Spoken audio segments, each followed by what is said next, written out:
రైతులందరికీ నమస్కారం. మీరు చూస్తున్న మొక్కజొన్న చేను అయితే ఈ విధంగా అయితే మూవ్ అయితే పడిపోతుందన్నమాట. ఈ విధంగా చాలా చేలు అయితే ఉన్నాయన్నమాట. ఇవి వచ్చేసరికి ముఖ్యంగా మనం వరి చేలు కోసి తర్వాత పెట్టిన చేలు అయితే ఉంటాయి కదా, మనం బాడవలు అయితే అంటాం.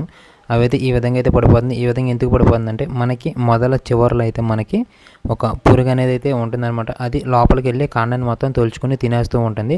అందు గురించి అయితే మొక్క మొత్తం వాడిపోయి ఈ విధంగా అయితే అయిపోతుందన్నమాట. మీరు ఇక్కడ చూసుకోవచ్చు, మొక్క మొదల్లో అయితే ఈ విధమైన పురుగు అయితే ఉంటుంది. మీకు కనిపిస్తుంది కదా, ఈ విధంగా అయితే ఉంటుందన్నమాట. పురుగు వచ్చేసరికి ఇదైతే మొక్క కాండాన్ని మొత్తం తోలుచుకొని తినేస్తుంది అనమాట. కింద నుండి పైదాకా అలా తినుకుంటూ వస్తుంది. అలా ఎప్పుడైతే తినుకుంటూ వచ్చిందో అదైతే మొక్క అయితే మొత్తం చచ్చిపోతుంది అనమాట. ఈ విధంగా ఒకటే కాదు, మీ చేలో చాలా మొక్కలు అయితే ఈ విధంగా ఉంటాయి. దీనికైతే నేనైతే ఈ మందులు అయితే తీసుకొచ్చాను అనమాట.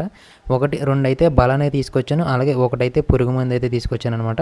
మీకు ఈ చివరిలో అనేది ఉంది కదా, అదైతే పురుగు మందు అనమాట. అదైతే చూసుకోవచ్చు. అలాగే ఈ జాగ్వార్ అనేది, అలాగే 13-0-40 అనేది మనకైతే బలానికైతే తీసుకొచ్చాను అనమాట. ఈ జాగ్వార్ అనేది మనకి చేను అయితే తేపగా అయితే వస్తుంది. అలాగే 13-0-40 వచ్చేసరికి మనకి దండ అయితే చేస్తుంది అనమాట. ఈ 3 వచ్చేసరికి డ్రమ్ములు అయితే కలుపుకొని ఈ యొక్క ఛార్జింగ్ పంపుతో అయితే మనం అయితే స్ప్రే అయితే చేస్తాం అనమాట. మీరైతే చూసుకోవచ్చు, మొక్కజొన్న చేను అయితే ప్రజెంట్ మనకి ఈ విధంగా అయితే ఉంది. దీన్ని మనం మందు కుట్టక ముందు అలాగే కుట్టిన తర్వాత కూడా మీకు ఏ విధంగా ఉందో చూపిస్తాను.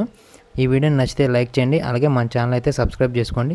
మీరు ఈ విధంగా అయితే స్ప్రే అయితే చేసుకోండి అనమాట. మీ పొలంలో ఎలాంటి పురుగు ఉన్నా అయితే చచ్చిపోతుంది అనమాట. అలాగే మీకు ఇదే కాకుండా అదామా కంపెనీలో బ్యారేజర్ ఉంటుంది. అలాగే ఇంకా అదర్ టెక్నికల్స్ నేమ్స్ మీకు అయితే స్క్రీన్ మీద ఇస్తాను చూడండి. ఈ టెక్నికల్లో ఏది స్ప్రే చేసినా ఈ మొదల పురుగు అనేది ఉన్నదనమాట. Thank you for watching guys. Thank you.